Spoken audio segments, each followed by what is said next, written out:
Welcome to VGG Music Live. Donc, salut Except-One, bienvenue pour BGP Music Live, au Black Dog, ce jour, pour la promo du nouvel opus. Je vous laisse vous présenter vite fait pour les personnes qui ne vous connaîtraient pas encore. Alors moi c'est Tim, je suis guitariste et choriste. Estelle, chanteuse. Et Creep, bassiste. Voilà, donc il nous en manque deux. Voilà. Nati à la batterie et Junior guitare. Donc, voilà, c'est bon, on a 3 sur 5, on est bien. On va pas dire on est les meilleurs. Pourquoi tu me regardes? Je me sens un peu visé là. Ouais, tu devrais être content pour le coup. Donc merci de nous recevoir. Donc pour Broken, donc le petit dernier qui est sorti juste avant la fin d'année. 15 janvier. 15 janvier. Pourquoi est-ce que j'avais en tête le 30 décembre? Je sais pas, parce que c'était le 15 janvier. Du coup. Donc on est plus près du donc avec un clip qui est fort, haut en couleur, punchy on va dire, et plutôt rentre dedans. Est-ce que c'est Brice qui a réalisé celui-ci aussi ou pas? Oui. Ouais. Ouais, on travaille avec Brice. Vous avez fait appel à lui de nouveau. On a travaillé avec lui pour les 2 clips sur Fallen. Et du coup, on continue avec lui parce que ça se passe bien. Donc, il n'y a pas de raison de changer une équipe qui gagne. Hein. C'est sûr que le résultat va être à la hauteur, généralement. C'est ça. Je crois qu'il avait fait pour les CD Larsen dans un autre registre. Mais, Ouais. c'est quand même des clips qui sont bien percutants à chaque fois. Donc, il est bien dark, bien comme il faut, bien sombre à l'image de votre musique. D'ailleurs, votre musique, moi qui ne vous connaissais pas bien jusqu'à aujourd'hui, dans le cadre de mes questions, j'ai un moment d'interview, j'aime bien parler des cases pour mettre le groupe dans les styles de musique, et c'est vrai que vous, c'est juste très compliqué, où on coche plusieurs cases éventuellement. Dans le QCM. En fait, c'est assez logique, puisque dans le groupe, en fait, il n'y a aucun de nous qui écoute le même style de métal. Ouais. Parce qu'on a Tim qui est plutôt dans le thrash death, Creep plutôt metal indus, Nati c'est plutôt tout ce qui va être metalcore deathcore, et Junior hardcore. D'accord. Et moi j'écoute plutôt du black. D'accord. Donc, D'où comme une teinte particulière, un peu black quand même. Oui, du coup, oui. Et c'est vrai que du coup, on mélange vraiment toutes nos identités musicales ensemble. On tombe très très vite d'accord. Ouais, ce qui est assez intéressant, c'est que bien qu'on écoute tous des styles différents, on arrive quand même à se mettre très vite d'accord sur l'énergie qu'on a envie de faire et l'esthétique qu'on a envie d'avoir. Et du coup, ça finit quand même par faire quelque chose de cohérent malgré toutes ces influences. Et au final, ça nous permet aussi de nous projeter dans ce que les gens ont envie d'entendre, envie d'écouter, et de se dire que potentiellement, Broken, c'est un album qui peut être aimé par les gens qui écoutent tous les styles qu'on vient de citer, et qui peuvent s'y retrouver. C'est difficile de dire c'est un album de metalcore, c'est un album de thrash, c'est un album d'abus ou quoi que ce soit. Après, globalement, on a tendance à nous classer quand même dans du death metal moderne ou du deathcore. Deathcore, c'est ce que j'allais dire. Qui reste quand même une étiquette assez vaste dans laquelle on peut y mettre beaucoup de choses. Ouais. Moi, par exemple, je ne suis pas particulièrement fan de death et de black, pour autant je suis plutôt tout ce qui est core, hardcore, metalcore, etc., indus, beaucoup, plus. Et pour autant, voilà, donc j'ai bien accroché sur cet album-là, parce que il n'y a pas que les gros sons black, il y a aussi des sonorités qui me parlent, quoi. C'est ça qui est fort. C'est ça qui est très fort. Donc, donc Broken vient en suivant de Fallen, 2018. Ouais. Donc sur Fallen, au niveau des thématiques, donc ça vient plutôt de toi, les textes et les thématiques, le son, ça vient des musiciens ou enfin comment ça se passe au niveau de la prod? Alors, plusieurs questions. Ah ouais, mais moi, voilà, on n'a pourquoi tu fais le tri et tu réponds dans l'ordre que tu veux. Pour ce qui est des thèmes, on y participe tous, parce qu'on a tous des choses à raconter. Après, pour la façon de les mettre en musique dans les textes, c'est plutôt Estelle et un peu moi. Ouais. Pour ce qui est de la composition, là, pour le coup, pour Broken, ce qui s'est passé, c'est que le processus créatif s'est étalé sur plusieurs mois. Et il y a une grosse partie du processus qui est apparue au moment du début de la pandémie, en fait. Au moment où toute la vie était en pause. Donc ça nous a permis, nous, de nous poser aussi et de prendre du recul sur ce qu'on avait envie de raconter sur cet album. Et aussi pour prendre le temps d'observer autour de nous ce qui se passait et d'essayer d'en avoir une analyse. Et de nous apercevoir que le monde était beaucoup plus fragile que ce qu'on pensait. Dans le sens où il y avait quand même beaucoup de failles autour de nous, dans la société, dans la politique, ou sur un tas de sujets qui étaient présentes, mais que tout le monde essayait un petit peu de dissimuler. Et la pandémie, ça a fait exploser toutes ces failles. Et ça a aussi fait ressurgir des démons qu'on avait à l'intérieur de nous, à l'intérieur de nos proches. Il y a des couples qui ont explosé, il y a des gens qui se sont aperçus qu'ils n'aimaient pas leur boulot, que leur boulot ne servait à rien. Et ça a réveillé beaucoup de choses. Et c'est des choses qui nous ont nourris au moment de la création de l'album. Aussi bien sur ce qu'on avait à dire en musique que ce qu'on avait à dire dans les textes. Donc Broken, c'est pas un album qui parle de pandémie, mais c'est un album qui parle de tous ces démons qu'on essayait d'enfouir à l'intérieur de nous, à l'intérieur de nos proches. Et c'est du coup, c'est quelque chose qu'on avait extériorisé et exorcisé sur cet album. Donc il y a eu une inspiration avec aussi en pleine pandémie qui est venue se rajouter au reste et déjà des idées que vous aviez en tête du monde d'aujourd'hui, parce qu'en fait c'est un peu une continuité. Pourquoi j'ai fait plusieurs questions en une, je suis désolé, parce que le Fallen c'était un peu aussi une remise en question du monde, en gros, réveillez-vous, qu'est-ce qui se passe, c'est en train de se casser la gueule, quoi. Broken, c'est pas forcément plus optimiste. Enfin, quand on lit le titre, Fallen, Broken, peut-être qu'il y a plus de messages d'espoir. C'est tombé, c'est cassé. Là. J'ai pas décrypté les paroles, j'en suis désolé. C'est pas évident forcément aussi de les comprendre quand on n'a pas le texte sous les yeux. C'est pour ça qu'on a mis un petit livret dans le nouvel album. Justement pour que les personnes puissent, parce qu'effectivement c'est pas nécessairement compréhensible avec ce style de chant, on le sait. Mais généralement on a une écriture qui est quand même très musicale, aussi bien sur le chant, ce qui veut dire qu'on ne met pas forcément l'intelligibilité du texte au premier plan dans l'écoute. On préfère que ça reste une texture, que ce soit un instrument à part entière. Sachant que là, pour le coup, on a fait l'effort de faire un joli petit livret qui est vendu avec l'album, où les éditeurs peuvent vraiment s'immerger dans les textes, s'ils ont envie d'aller plus loin dans ce qu'on a raconté. Et en plus, ce livret, il a été 100% designé par Estelle, qui a fait toute la pochette et toute l'illustration du livret. C'est son job. Ce qui est quand même plutôt cool. ce sont mes études à la base. J'ai fait des études en illustration. Donc, Ce qui fait que du coup, l'illustration, aussi bien de la jaquette que du livret, sont au plus proches de ce qu'on a à dire. C'est-à-dire que c'est pas quelqu'un qui nous aurait écouté et qui aurait essayé de comprendre ce qu'on avait à dire en image et tout ça. Là, c'est vraiment celle qui a fait les textes et a participé à la musique qui a fait l'image et c'est vraiment plutôt cool. Et l'artwork, c'est quelque chose de particulier. c'est que mes peintures en fait. C'est des toiles. Ah ouais. D'accord, ouais, parce que je voyais qu'il y avait quand même une continuité, c'est pareil. Tu sais, c'est marrant quand tu vas sur les plateformes de streaming, les Deezer et compagnie, il y a des albums précédents, ce que j'ai fait. Et donc quand tu vois le 2018, le 2016, si je dis pas de bêtises. 2015. 15, Ouais.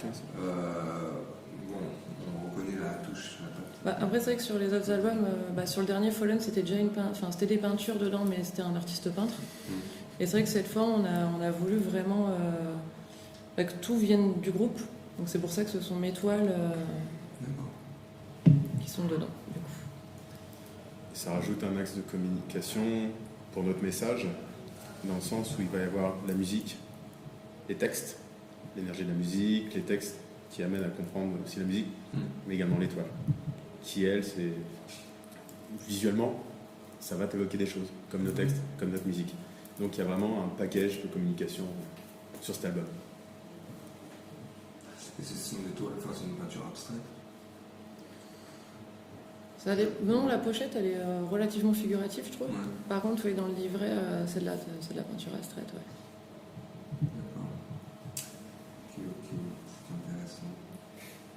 C'est de la peinture à l'huile, si vous voulez tout savoir. Ouais, vas-y, donne-nous Voilà. des descriptifs techniques, s'il te plaît, des toiles. Parce que vous avez des jobs, j'imagine, à côté, vous êtes intermittent. On vit de la musique. Non, mais- grassement. Merci la On sait SACEM. plus quoi en faire. Non, on travaille tous à côté. Vous avez tous un job à côté. Parce que il y a eu aussi des groupes qu'on a pu interviewer qui ont décidé, malgré la période, etc., de passer en intermittence, mais c'est vrai que c'est chaud, quoi. C'est un peu couillu, quoi. Moi aussi. Pendant la pandémie, je sais pas si c'est le meilleur moment de Ouais, juste avant, on a En on a intermittence. après. Moi, je suis prof de musique, j'ai quand même la chance de vivre de la musique.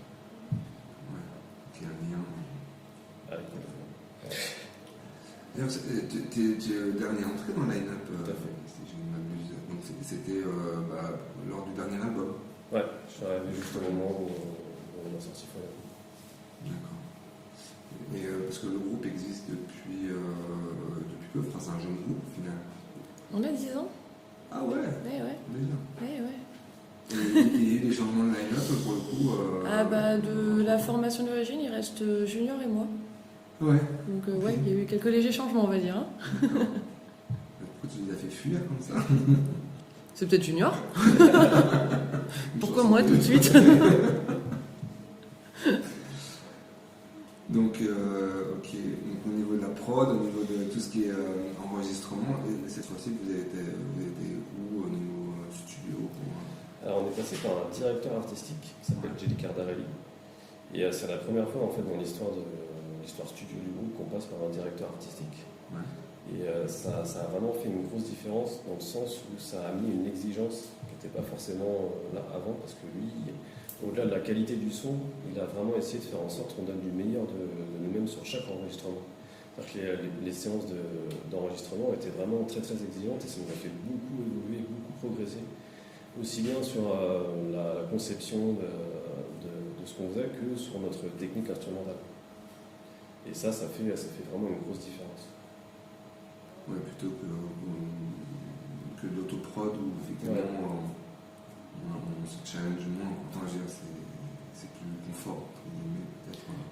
C'est plus confort et souvent on n'est pas forcément hyper exigeant. Enfin, on n'est pas tous aussi exigeants avec soi-même qu'un regard extérieur qui va permettre aussi d'arbitrer les idées qu'on peut avoir et de rendre le tout encore plus cohérent.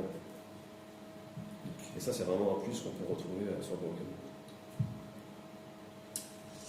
J'avais une question concernant le chant d'une femme à ce poste-là, parce que il y a peu de temps, malgré mon incompétence notoire en black, en death, je côtoie quand même des groupes dont Machiavel, avec une chanteuse, même genre de chant, quelque part, même genre de musique. Je sais pas, vous me dites si je dis des conneries. Je connais pas assez, Vous connaissez pas assez bien personnellement. Ça reste du métal moderne, Ouais. tout comme nous. Ouais. Mais on est, je pense, on fait partie de ces même groupes-là. veine. On fait partie de ces groupes-là, chanteuses avec beaucoup d'énergie sur scène. C'est ça, avec des chants où tu sais pas forcément si que c'est une femme, tu ne le vois pas, enfin tu ne sais pas. C'est assez impressionnant en fait. Moi j'ai fait l'exercice rigolo avec mes enfants, je vais raconter ma life, mes ados en disant alors c'est un gars ou une fille qui chante, tu vois. C'est pour rigoler, tu vois. Et après je m'amuse à dire que c'est une femme, à montrer que c'est des femmes, généralement en plus c'est des femmes qui sont très féminines, enfin je veux dire, enfin c'est pas le gars, quoi, tu vois. On n'empêche pas l'autre. Non mais bien sûr, mais dans l'idée des gens, même des jeunes, qui ont 12 ans, tu vois. Et c'est vrai qu'on en voit de plus en plus, c'est top quoi. Même que de musiciennes, avec le mouvement qui a été lancé à plus de femmes sur scène. Moi, Woman on Non, Stage. Oui, parce que- Elles le mettent derrière leur guitare. Oui. T'as vu, elles le mettent avec Ah, des gaffeurs comme, blancs. comment elle s'appelle Laure Babilotte. Yes. Ouais. Alors il y a Laure et puis de Convoca Crash là. Oui, en effet, je crois que c'est elle qui a lancé d'ailleurs. Ouais. Donc ouais, c'est cool quoi.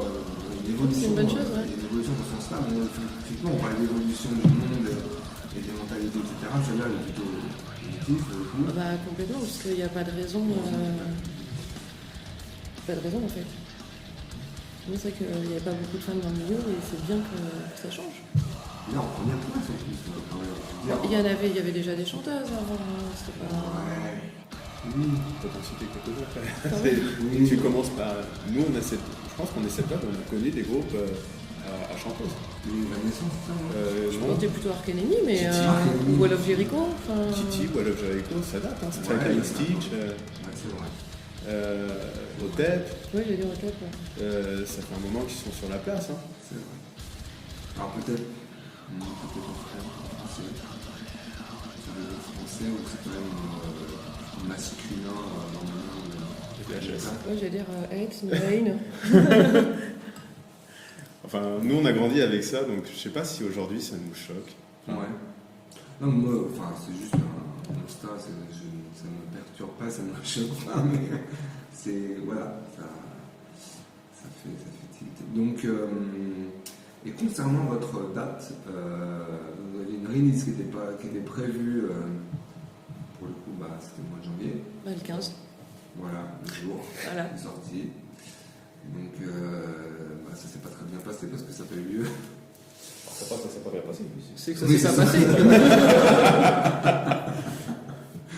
Mais ça aurait pu très bien se passer, on était tous chauds et Ah oui, heureusement, bah, voilà, on connaît l'histoire. Vous aviez des groupes qui jouent avec vous.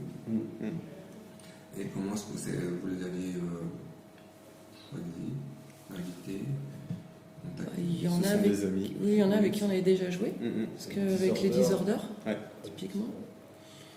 Yann Will, on n'a jamais joué avec eux, mais on connaît. joué avec eux. Toi, oui Ouais. Bon, ouais. En tout cas, on les connaît. Ça fait partie de la scène de gens qu'on côtoie couramment. C'est-à-dire entre groupes, on se connaît tous. On entend tous parler des uns et des autres. Et pour certains, bah, on se connaît même personnellement. Genre les Disorder, je les suis peut-être depuis leur début. Et Mais ils sont du coin aussi, pas tous. ils sont Ouais, depuis 95. Ouais, ils sont Disorder, parisiens, ouais. quoi.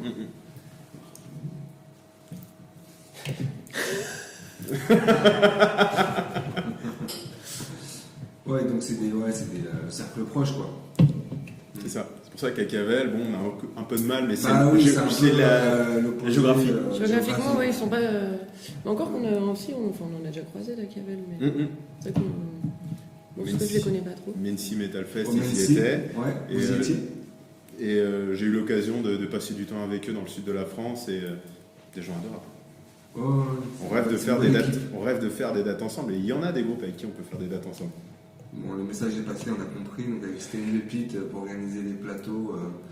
On a plein d'idées en tête. Alors là, on en a un de hardcore, là, le 26 mars, au backstage Sullivan à Pigalle, là, avec Forest in Blood, avec Primal Age, avec. Ouais, on a du lourd en perspective, mais on ne peut pas s'arrêter là et monter d'autres plateaux. Ouais. Donc, on en avait un de Black, en l'occurrence, qui était au Sax, à HR. Le nom, je connais, Ils font du mais black, c'est vachement- Non, justement pas. C'était la première fois. C'était la première fois qu'on montait un plateau. Alors, ne me redemande pas le nom, je ne m'en souviens plus, j'ai dormi depuis. J'ai un truc tout le monde. Mais par contre, tout ce qui est. Enfin voilà, c'est une idée à avoir. je pense C'est une idée qu'il à y a de avoir. belles choses à faire. Voilà. De même que pour tout ce qui est indus, on est plutôt fans chez nous. Donc voilà, on a quelques idées en tête. Pour inviter des groupes, essayer de un peu de relancer la machine, quoi. Parce que là, on n'en peut juste plus tous. Depuis tout ce temps. Donc là, on entrevoit essayer un peu d'éclaircir. Ça commence, ouais. En espérant que ça dure, quoi. Ouais, donc et du coup, cette release, vous avez laissé tomber. Enfin, vous n'avez pas la. Pour l'instant, on est en train de reporter. les reporter. On y travaille. Si, ouais. On y travaille dessus, si, on a envie. Donc, si, on travaille dessus pour le moment. Après, c'est encore un petit peu flou actuellement. Donc, Oui, il n'y a rien de vraiment sûr. Voilà. C'est compliqué. Mais non, on va travailler dessus pour la faire. Ce sera peut-être plus une release, mais. Oui, ça fait entre nous. Pas de date officielle à communiquer, mais ce qui est sûr, c'est qu'on travaille sur le show. C'est-à-dire qu'on fait des résidences pour vraiment préparer un show qui soit plus exigeant que ce qu'on pouvait proposer avant. C'est-à-dire qu'on travaille vraiment main dans la main avec un AG lumière, un AG de son. Essayer de faire en sorte de proposer vraiment une expérience complète sur le show. D'accord. Donc là, vous avez quand même vous avez un manager ou un tourneur où vous faites tout vous-même pour essayer de caler des dates là, Ouais. en 2022. Pour l'instant, oui, c'est surtout Junior Qui s'occupe de qui a le rôle de booker. Mais là, tout de suite, on n'a pas de date à communiquer. D'accord. Veuillez m'excuser. Écoutez, merci de cette entrevue. Avec plaisir. À très bientôt. À bientôt. À bientôt. Merci beaucoup à toi. Ciao.